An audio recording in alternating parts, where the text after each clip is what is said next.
hear me now? Yes. Okay, well, welcome everybody. Is Grace going to be trained too? Not yet. Oh, she probably needs to carry a book. Well, that'd be all right. You can carry a book. Grace, would you like to join us and learn how to do some of this? Well, come on up here front.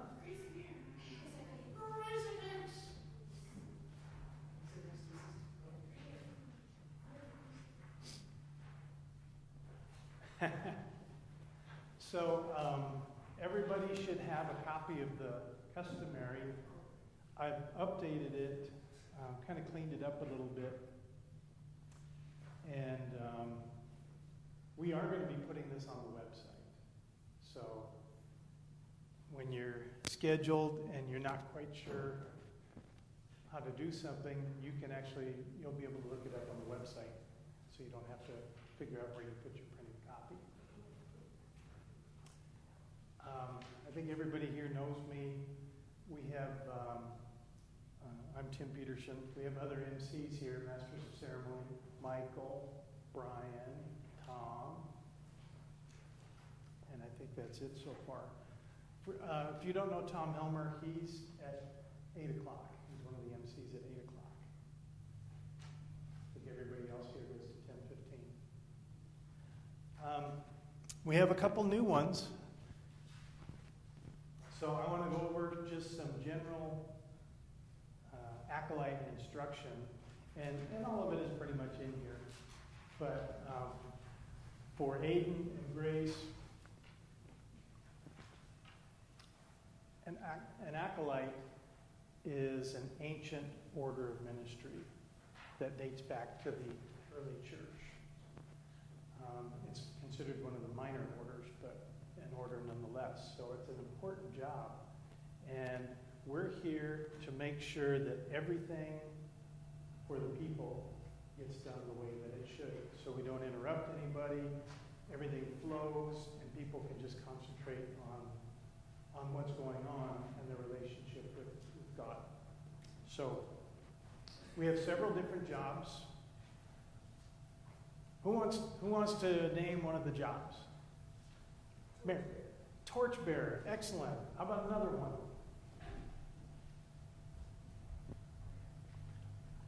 You guys don't know the jobs? Come on, shout it out. Aiden. Candle. Yep, you light the candles. What else? Crucifer. Yes, very important. How about another one?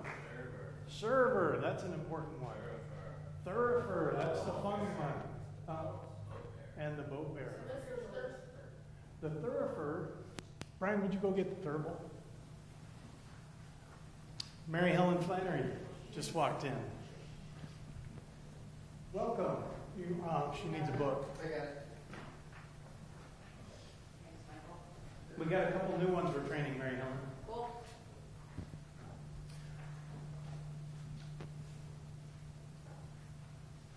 The thurifer is the person who carries the thurible, which is the incense pot. Makes a lot of smoke.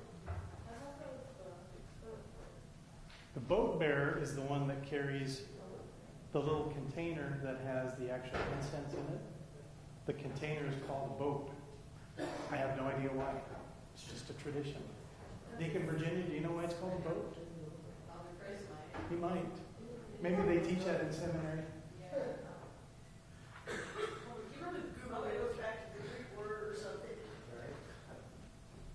Father Chris, why do they call it a boat?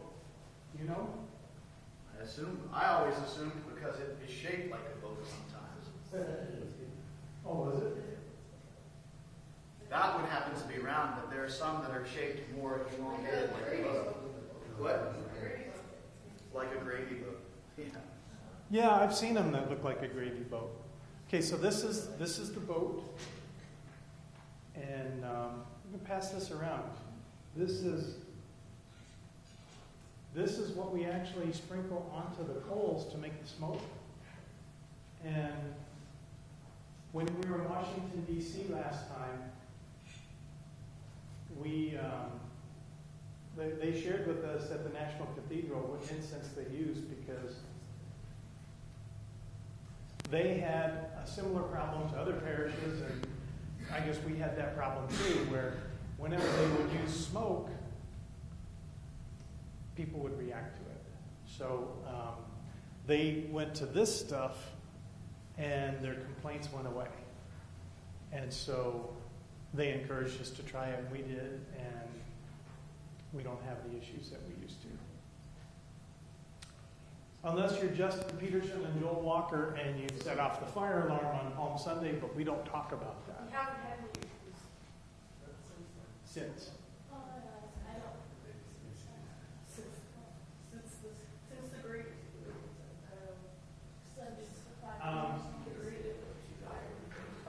This is the Thurible.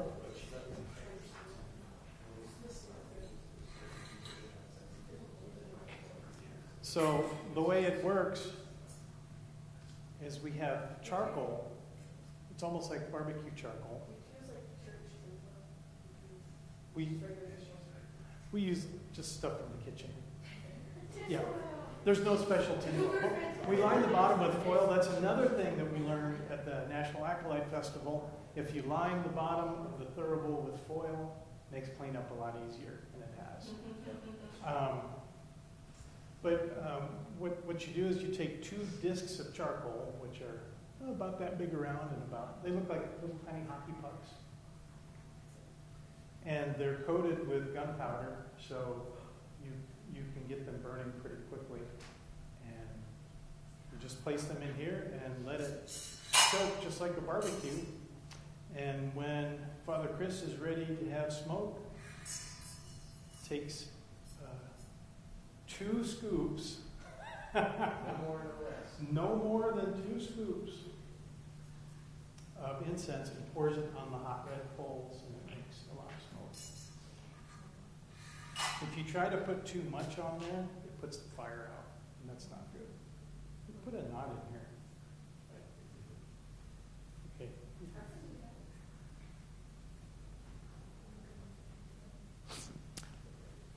Any other questions on the jobs that we do? What are the jobs? Okay. What are the jobs? If you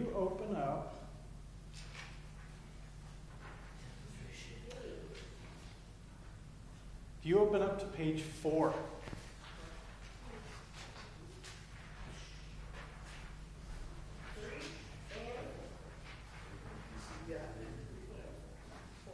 Page 3, or page 4, Master of Ceremonies is one of the jobs that acolytes fulfill.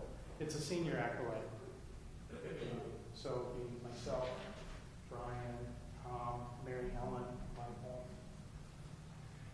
Others that are here that do MC would be Stuart Flannery, Laura Lewandowski, Niall Hadeen. We're the Jedi Masters and you're the Padawans. I know. We get nerdy about that sometimes. It just kind of reminds me of that. So, Master of Ceremonies is one of the jobs. If you turn to page 6, page 680.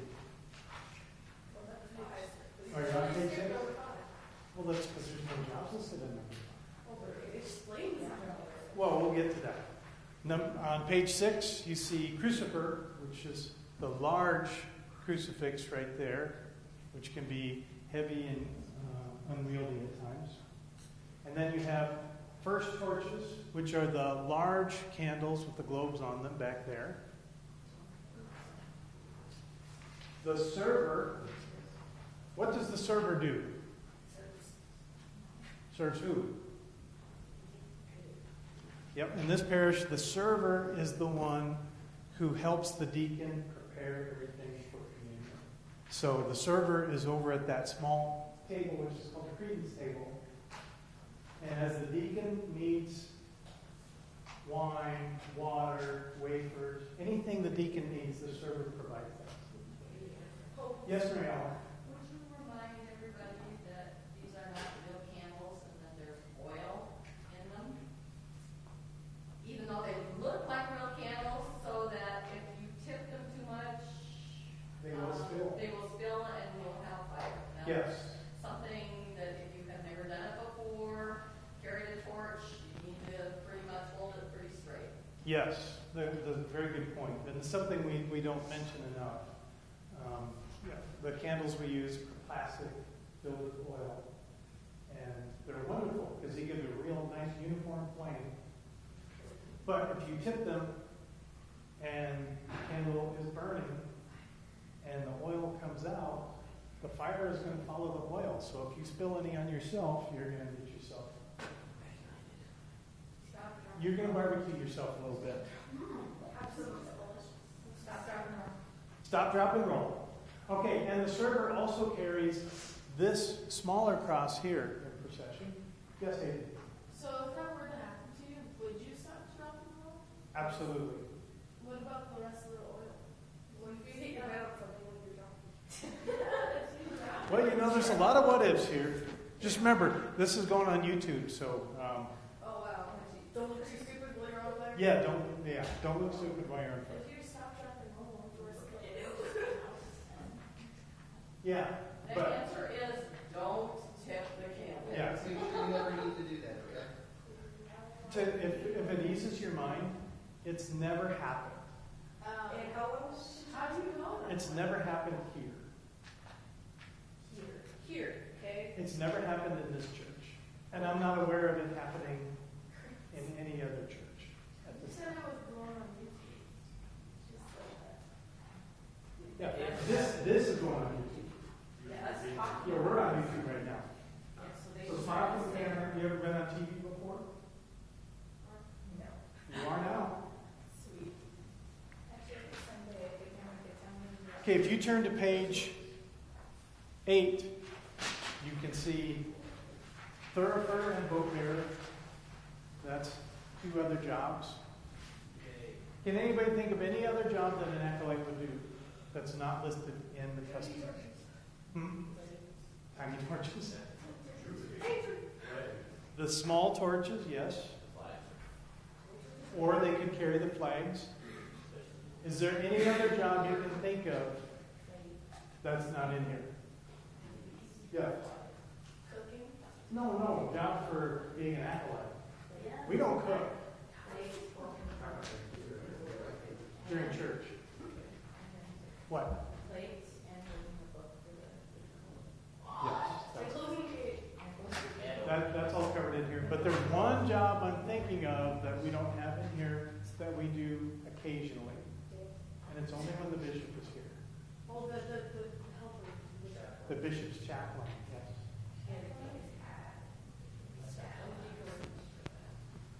So that an acolyte takes care of the bishop. And that's a lot of fun. That's a lot of fun. I remember last time I did it, Father Chris wanted me to put his mitre, which is his hat, on the altar. And so I went up there, placed it there, and it kept not wanting to stay.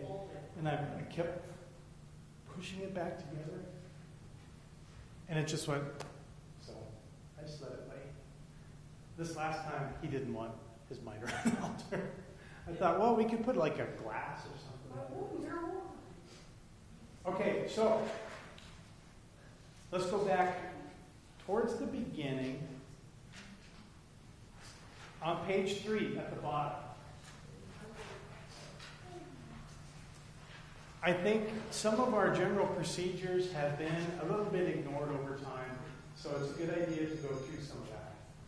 So, number 1, when you're scheduled to acolyte, use the bathroom and get a drink before church. We've had too many acolytes just kind of come and go, and we're not supposed to be doing that. Because, do you see the priest come and go? Do you see Deacon Virginia come and go? He gets up to his water. To try to get that, they don't. They don't. Or do you, no, what if sometimes he makes you go get water for him? Well, there's an exception to everything. Okay. If you are asked by a member of the clergy to go fetch something, then of course you do it, because our job is to serve the clergy. Okay, so number 2, the vestments that we use, they're in the acolyte room in the basement. If you're scheduled as an acolyte, you'll wear the white out with the colored cincture or colored rope. And the color will match whatever is on the altar. This coming Sunday is white. The MCs will wear the black cassock. See the black gown that the MCs wear, and then the white surplice that goes on top. Master ceremony. You don't know that. So, number 3, before you vest, check to see what color the altar is that day. If you don't get a chance to look in the church and see what color it is, there's a calendar down in the Acolyte room, and look for that particular day, and the calendar will give you the color that the altar is supposed to be that day. And you use that color for your robe.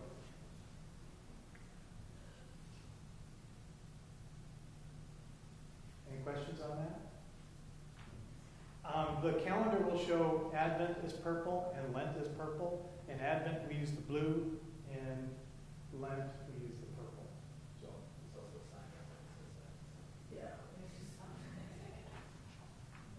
So, number 4, always reverence the altar when you move in front of the altar. This is true whether you move in front of the gate or behind it. Well, I'll show you. Riley, where? Riley will show you.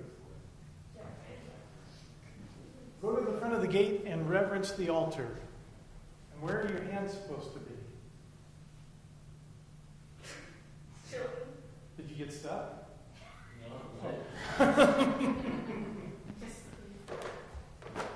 When you reverence the altar, you are reverencing, you see the red light and the red candle?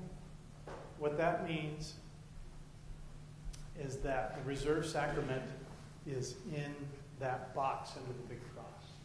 That's why you don't reverence over here when you. That's right. We are reverencing what's inside the box, which is the body and blood of Christ. So, well, if the reserved sacrament is empty, then the candle goes on. But the candle, it's like,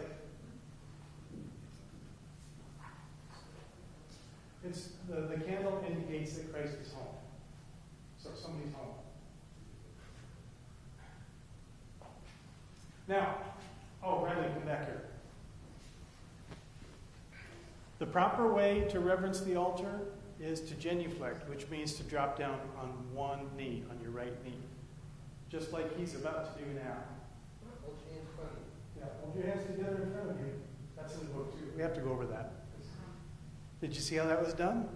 Grace, did you see that? You guys want to try it? Come on. Come on, Aiden.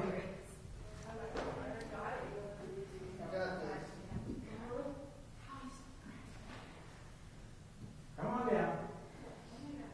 You have some coaches? Good, good.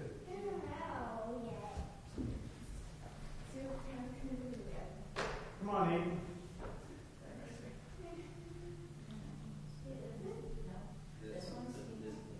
So what you do is you just drop down and back in. Put it back out.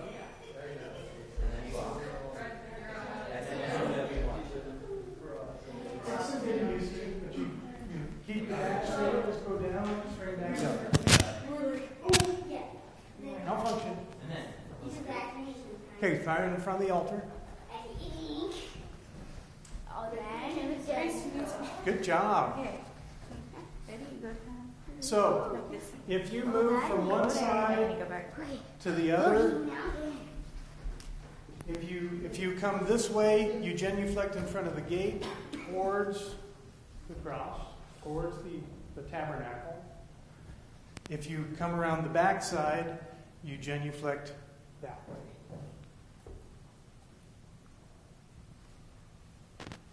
Everybody clear on that?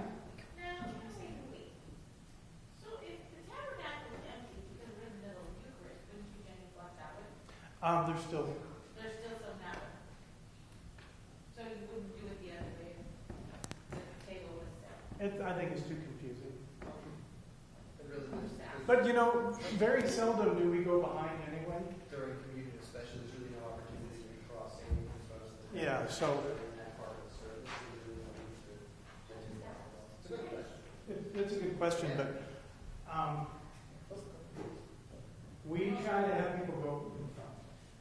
And the only ones that might be would be the MCs probably. Right. Yeah, because the MCs are the ones that take the reserve sacrament and put it away, or we get it out so they can have it for communion. So, and when the Master of Ceremonies is dealing with the tabernacle, if you're getting the reserve sacrament out, you genuflect to the tabernacle before you take anything out, and in reverse, when you put everything away and shut the door, then you genuflect as you leave. It's a sign of reverence and humility to Christ. But you don't genuflect when you're holy items. Holy Heart. Well. Oh, are you talking about the reserve sacrament? Right. No. You don't bow to your parents. Right. Right, and that's number 5. Number 5. If you're carrying any of the holy hardware, Abe, what do you think holy hardware is? What's holy hardware? That's right. Crosses, torches. If you're carrying any of that, a flag, instead of, if you're carrying something, you come up here and you pause. So if you're the crucifer, you pause, you wait for the torches to get up here, and then you move. There's one exception to that. Does anybody know what the exception is?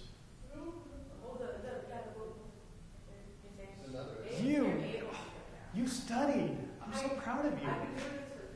There's a section exceptions, the tapers. Yes, but that's not processional hardware. But yeah. So if you are a thurifer or a boat bearer and you are in procession with your hardware, you do stop and genuflect. And when you're lighting the candles or putting them out, you do genuflect with tapers. Make sense? Those are called tapers, yeah. Candlelight.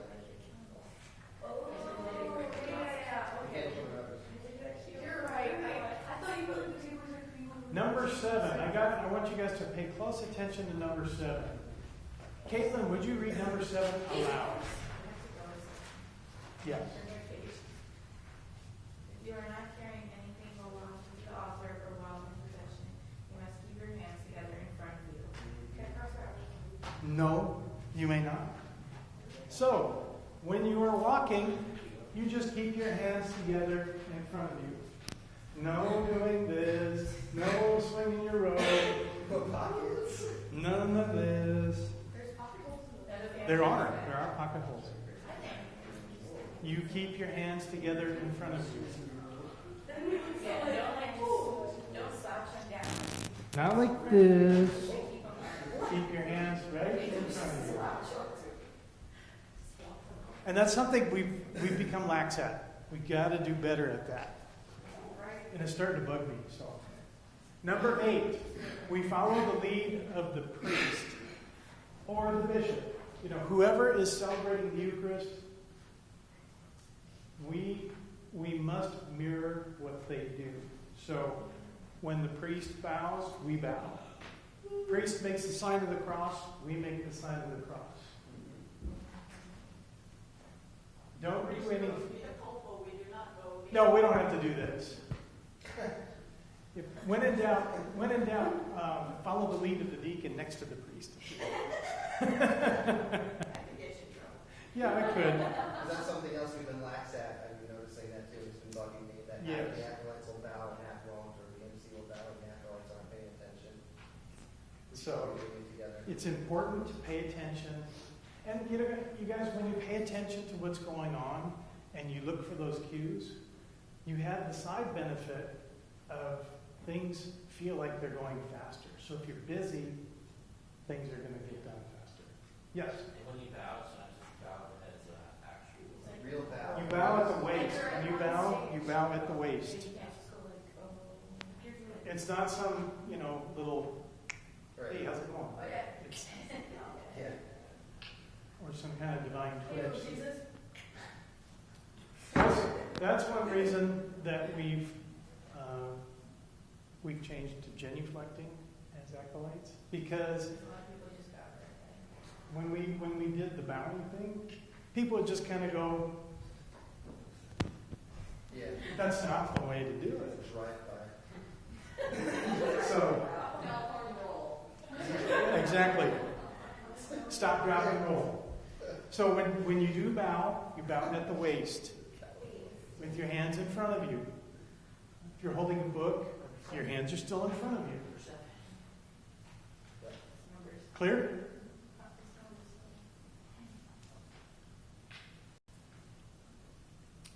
During the prayers of the people and confession, we're kneeling up here at the altar now. At the passing of the peace, Father Chris wants us to be conscious that we exchange peace with those around us and be done. He's not a big fan of it turning into a social hour. So, I don't want to see acolytes going out into the congregation and working the crowd. That's not what Father Chris wants. Father Chris wants us to just exchange with the people around us and be done. Besides, the acolytes have things to do during the peace anyway. That's when the server and the crucifer move to that side. The lay Eucharistic minister from that side moves over here. That's when things start to get ready to go into doing communion. So we want to make quick work of that. Besides, if we take too long doing that, the people in the congregation get kind of crabby when we go over an hour for church. So if we can minimize that time, We get crappy. We should know when you let it go. our job is to be crabby. Well, maybe for MCs. So the crucifer and the server take those two chairs over there by the organ console. The MC has no chair on that side. So when the deacon gets up to serve at the altar, they usually stay up there, and then the MC can use the deacon's chair. What? Come on, that's funny. You should share it.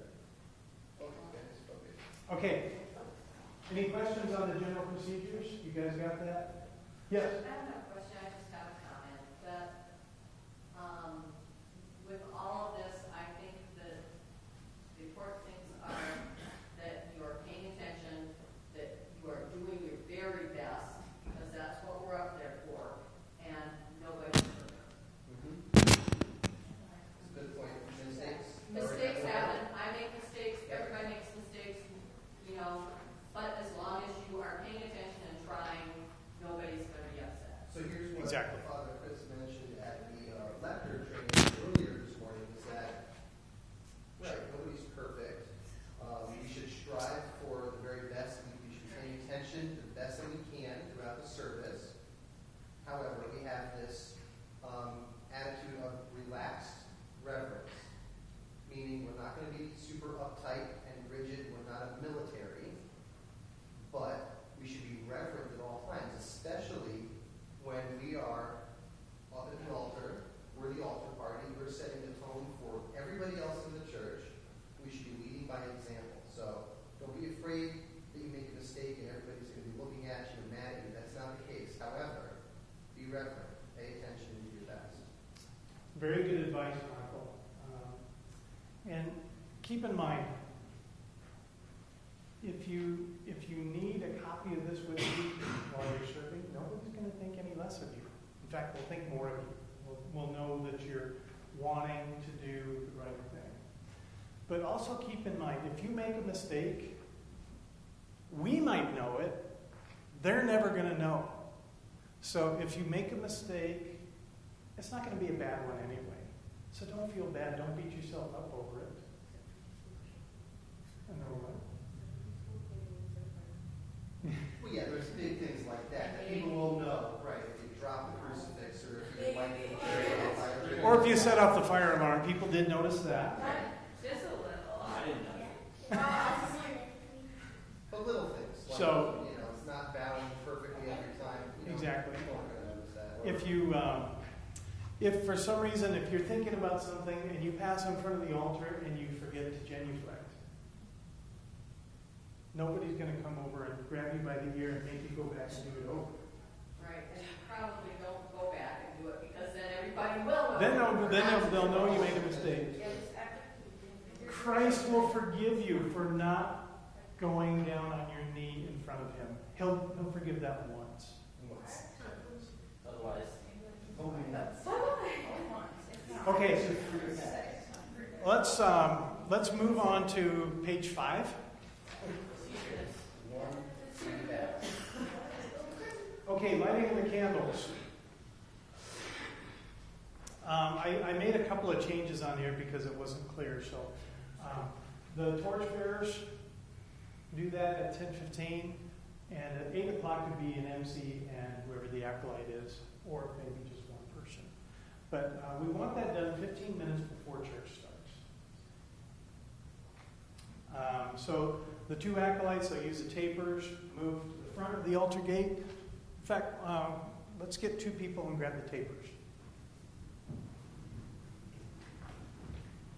And we'll just demonstrate.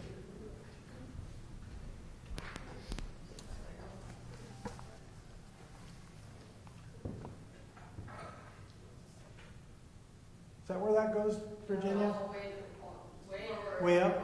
Yeah, there you go.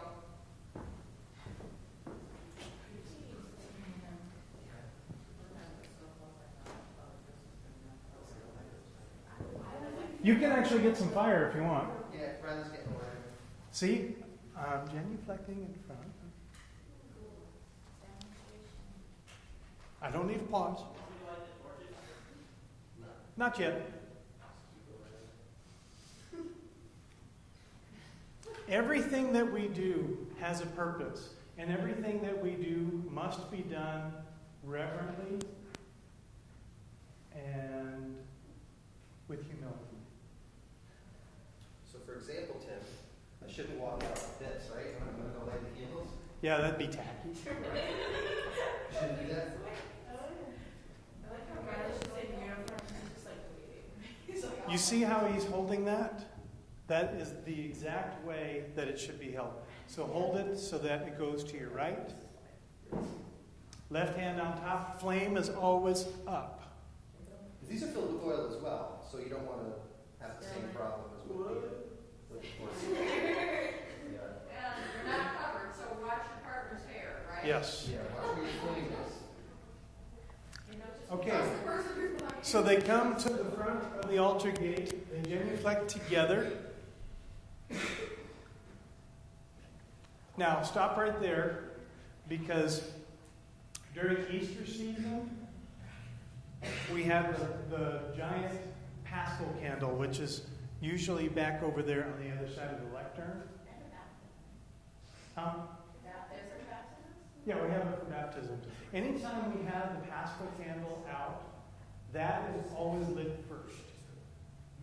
So we light the Paschal candle first. So if it's out here, the MC will make sure that it is out there, and will remind the people lighting the candles to light that first. Okay. That's the Advent wreath. All right, yeah. So the candles on the altar get lit first together. And then they move together into the choir. When they are lighting them, sometimes they wait until they're each time the same candle and then. Yes, wait for each other so you're doing it uniform. Notice where we're starting on the candle. Inside out. Yep. You start, light comes from Christ.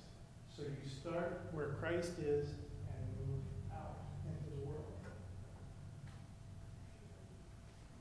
Make sense? Paying attention, Grace? Does that make sense? Now, the person on the other side, which is Michael, we have 2 candles on the credence table. Those get lit last.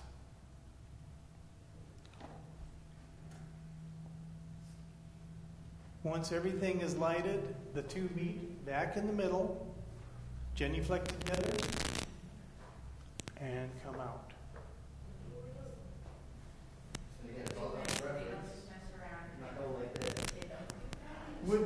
two of you, please put the candle out so we can show how that's done. Have to demonstrate your skills. You got skills. Everybody has good skills here. See, even though it's not burning, the flame still goes up because otherwise we spill oil on the floor and the altar guild gets really mad about that. So genuflect, you guys did a good job genuflecting together. Meredith demonstrated why they call that part of the taper the bell, because she rang the bell. That's right. Beautiful. Oh, that's awesome. This one's outside. Yes. So when you put it in now, you start with the front of the cloth, work your way in. That's right, because light comes We've back used- to Christ. We've used this on the table, right?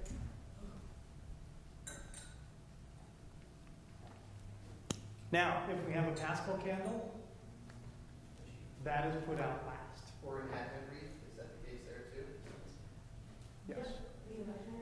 The Advent wreath isn't as holy as the Advent wreath is just kind of a decoration.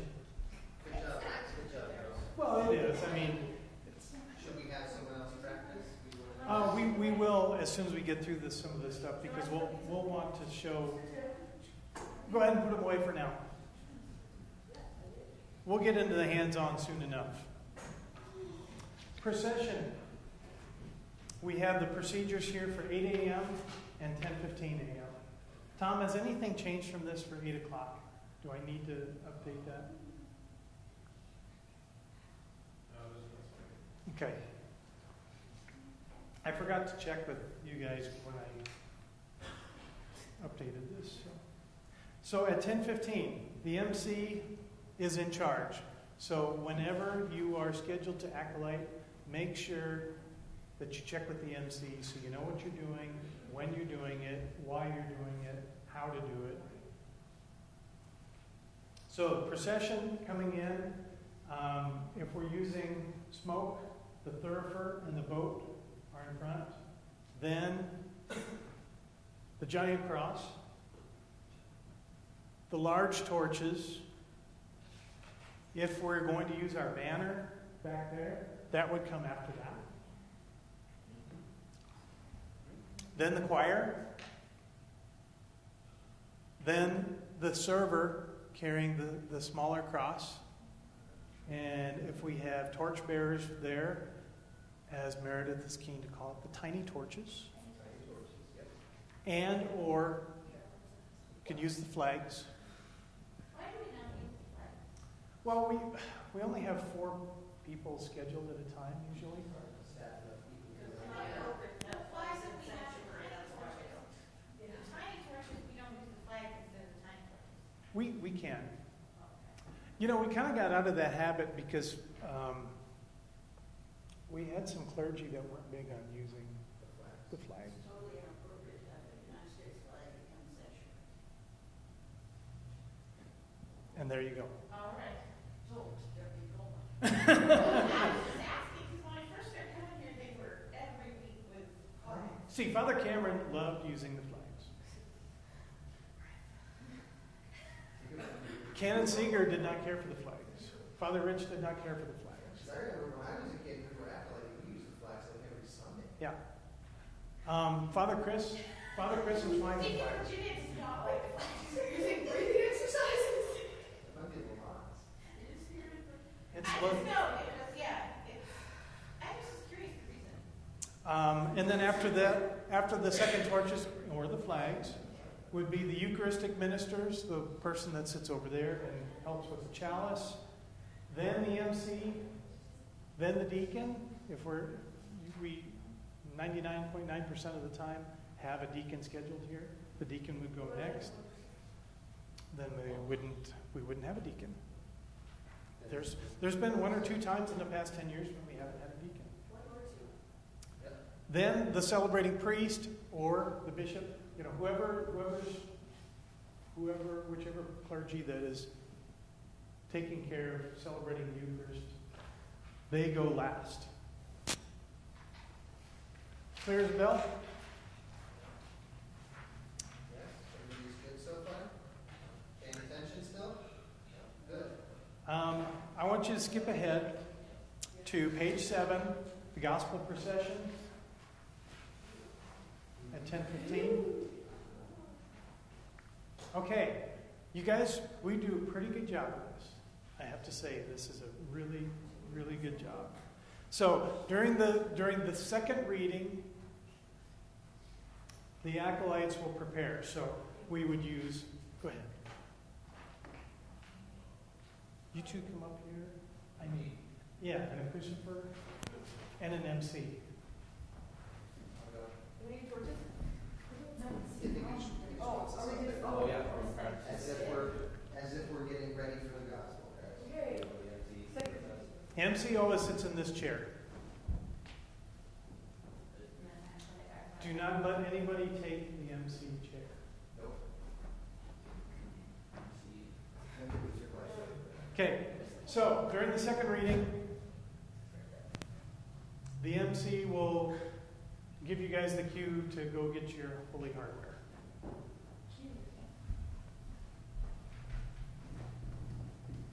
So torchbearers get the torches. We have a crucifer grabbing the big cross, and they line up right back there where Riley is.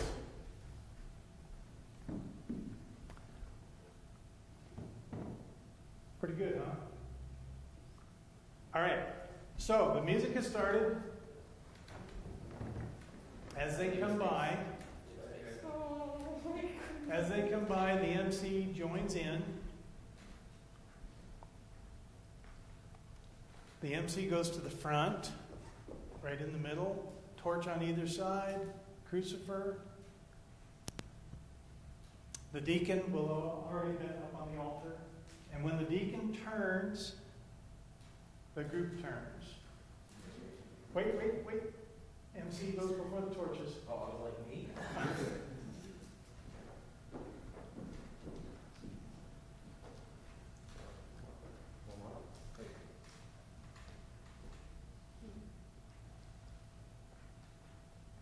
Now you see he went down to about the 4th pew.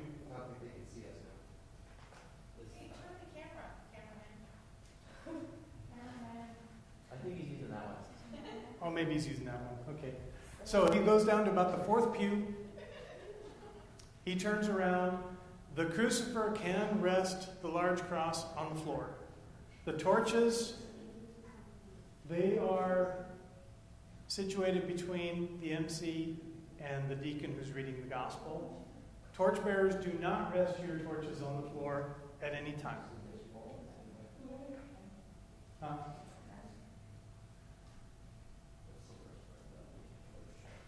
So, after the reading is done, the deacon will step to the side, and the MC goes to the same side as the deacon. Then the crucifer comes through. Torchbearers, MC, deacon. So you said MCs go to the same side, we don't split? The deacon doesn't go to one side and the MC doesn't go to the other? It looks better if they go to the same side. Same side. Yeah, and it's that way, because it's such a narrow aisle, we want to keep the acolytes from having to weave through. Okay. Good job, guys. Good demonstration.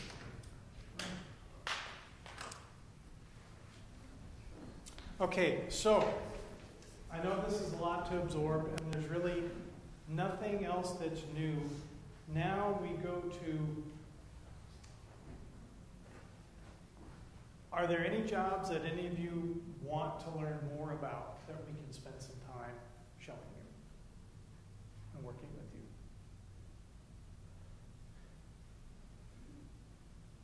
And we'll do this individually, so it's not like you're going to be in front of the group.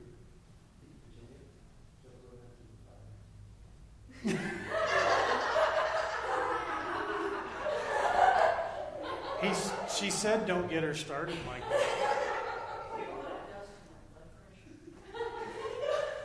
It's your fault if she has a heart attack. Deacon Virginia's not big on flags.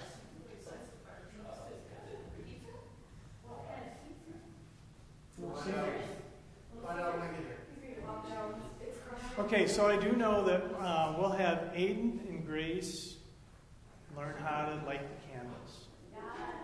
And which one of the MCs wants to work with them on lighting the candles? Grace, I like the candles. Absolutely. She needs to have a job if she's going to be an acolyte. That's right. One job would be Well, but she can still learn how. Go ahead. Mary Helen, do you want to teach that? I thought Tom stood up to do it, but. No, Tom had to leave. Oh, okay. I will teach them and then I'm going to go. So let's go, lady and gentlemen. All right. So you can show them where everything is, get them comfortable. Oh yeah, we've got some that's small. There's a really short one. So are there any jobs that you guys are not quite comfortable with? Smoke? Okay. Server? Okay.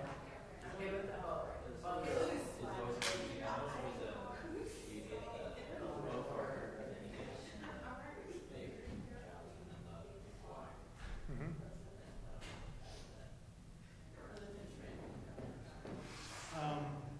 Well, I can work, Meredith, I can work with you on Thurible. And Brian and Michael, would you work with these two? They have questions on server. Sure, I can do that. And we probably don't need to film the rest of this. Tell Joseph. All right, come on over, guys. What are your questions? All right. Yeah, the rest is just individual instruction. Okay. Yes. Right, so during preparation for communion, the gospel book will be up. So we put the part of the gospel book will be up here at that point. It's like during the peace, right? So the first thing to remember is say your peace, come over